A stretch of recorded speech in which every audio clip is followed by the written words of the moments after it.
I don't think we think enough. And if you don't think that we don't think enough, then I highly recommend that you think again.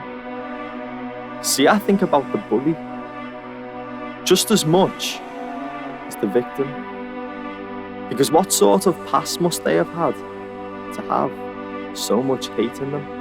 I think about the messenger just as much as the message they're sending. I think about friends, how many real, how many pretending. I think about an individual, who they are now, who they were back then. I think about influencers and what influenced them.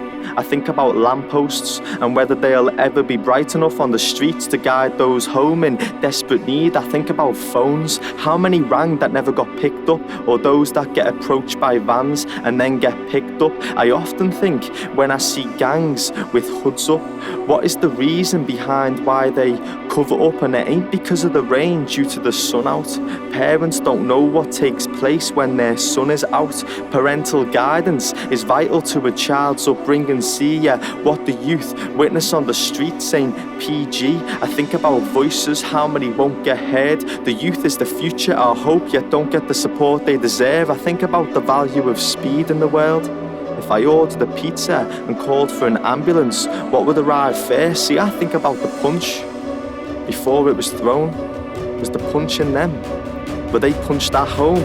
Consuming is more than just food on your fork. It's what you watch and listen, lower order needs unsecured. It's the trauma, abuse over the course of years you've endured that affects your mood and your thoughts. The fuel you use that's been stored, the words you choose and you talk. You must dig deep to find the cause of the rooted truth of you that shoots up into a store.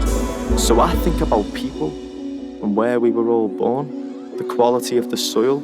Did anyone care to water them at all? See, it's nature nurture, it's hard to determine. It's Albert Bandura, vicarious learning. Google the Bobo doll experiment and you'll understand what I'm saying. How we copy each other's behaviours that are being displayed. See, everyone is a victim to something, no one is to blame. Because if it's positively reinforced, then of course we do the same. And if that's their norm and that's all they've ever saw, then there's no wonder why it's hard for so many of us to change.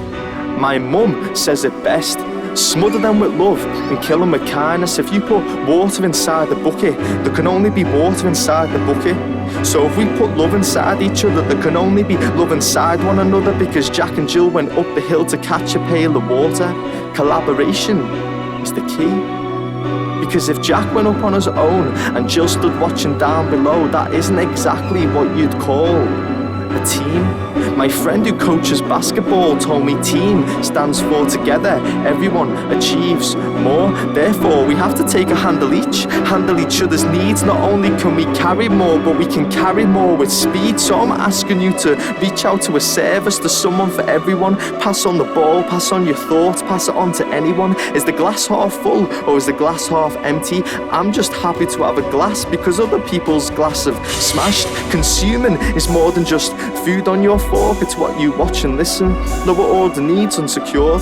It's the trauma, abuse over the course of years you've endured that affects your mood and your thoughts. The fuel you use that's been stored, the words you choose and you talk. You must dig deep to find the cause of the rooted truth of you that shoots up into a store. Because I don't think we think enough. And if you don't think that we don't think enough, then I highly recommend that you think again.